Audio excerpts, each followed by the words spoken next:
Pay scale নিয়ে এলো বড় সুখবর। ইতিহাসে অন্যতম বড় বেতন সংশোধনের পথে সরকার। নবম পে স্কেলের সর্বশেষ আপডেট সবার আগে পেতে এখনই চ্যানেলটি সাবস্ক্রাইব করুন এবং ভিডিওতে একটি লাইক দিয়ে আমাদের সাথে থাকুন। সূত্র জাতীয় দৈনিক, জানুয়ারি 2026। সরকারি কর্মকর্তা কর্মচারীদের দীর্ঘদিনের অপেক্ষার অবসান ঘটিয়ে পে স্কেল সংক্রান্ত একটি গুরুত্বপূর্ণ ও আশাব্যঞ্জক খবর সামনে এসেছে। বেতন কমিশনের চূড়ান্ত সুপারিশ অনুযায়ী এবার সরকারি চাকরিজীবীদের বেতন কাঠামোতে আসতে যাচ্ছে বড় ধরনের কাঠামোগত পরিবর্তন।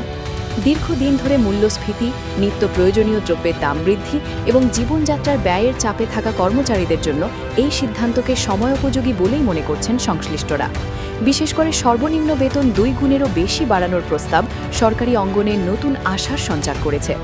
এই প্রস্তাব বাস্তবায়িত হলে দেশের লক্ষাধিক সরকারি কর্মকর্তা কর্মচারীর জীবনমানের উপর সরাসরি ইতিবাচক প্রভাব পড়বে বলে আশা করা হচ্ছে। বেতন কমিশনের প্রতিবেদনে স্পষ্টভাবে উল্লেখ করা হয়েছে যে বর্তমান অর্থনৈতিক বাস্তবতায় পুরানো বেতন কাঠামো আর কার্যকর বা টেকসই ছিল না।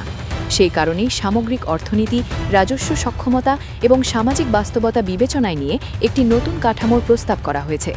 সরকারের নীতি নির্ধারকরাও এই সুপারিশকে গুরুত্বের সঙ্গে বিবেচনা করছেন। বর্তমানে সরকারি কর্মচারীদের সর্বনিম্ন মূল বেতন যেখানে ৮,২৫০ টাকা, সেখানে নতুন প্রস্তাবে তা বাড়িয়ে ১৭,০০০ থেকে ১৮,০০০ টাকার কাছাকাছি নির্ধারণের সুপারিশ করা হয়েছে। অর্থাৎ সর্বনিম্ন স্তরে বেতন বৃদ্ধির হার আগের তুলনায় দ্বিগুণেরও বেশি। দীর্ঘদিন ধরে নিম্ন গ্রেডের কর্মচারীরা যে আর্থিক বৈষম্যের শিকার হয়ে আসছিলেন তা কমিয়ে আনাই এই উদ্যোগের মূল লক্ষ্য।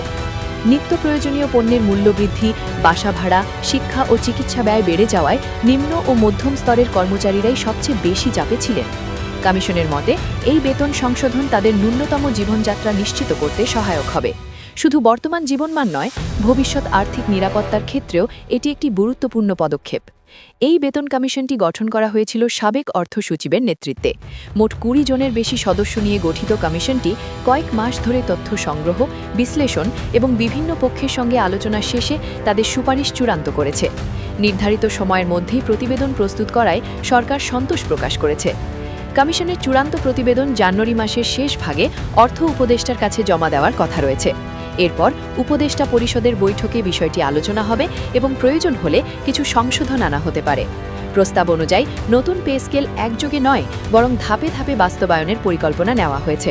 প্রাথমিকভাবে 2026 সালের শুরু থেকে আংশিকভাবে এই কাঠামো কার্যকর করার চিন্তা রয়েছে। এরপর 2026-27 অর্থবছরের জুলাই মাস থেকে পূর্ণ মাত্রায় বাস্তবায়নের সম্ভাবনা রয়েছে। এই ধাপে ধাপে বাস্তবায়নের মাধ্যমে সরকারের ওপর হঠাৎ করে অতিরিক্ত আর্থিক চাপ পড়বে না বলে মনে করছেন অর্থনীতিবিদরা। এতে বাজেট ব্যবস্থাপনাও তুলনামূলক সহজ হবে এবং রাজস্ব ভারসাম্য বজায় রাখা সম্ভব হবে।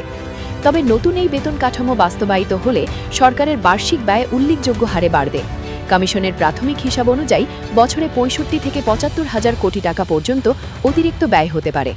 এই অর্থের যোগান নিশ্চিত করা সরকারের জন্য একটি বড় চ্যালেঞ্জ। এই চ্যালেঞ্জ মোকাবেলায় ইতোমধ্যে সংশোধিত বাজেটে পরিচালন ব্যয় কয়েক হাজার কোটি টাকা বাড়ানো হয়েছে। পাশাপাশি উন্নয়ন ব্যয় থেকে সাশ্রয় করে এবং রাজস্ব আয় বাড়ানোর মাধ্যমে অর্থের একটি অংশ সংগ্রহের পরিকল্পনাও করা হচ্ছে। নতুন পে স্কেলের আরেকটি গুরুত্বপূর্ণ দিক হল সর্বোচ্চ ও সর্বনিম্ন বেতনের ব্যবধান কমিয়ে আনা।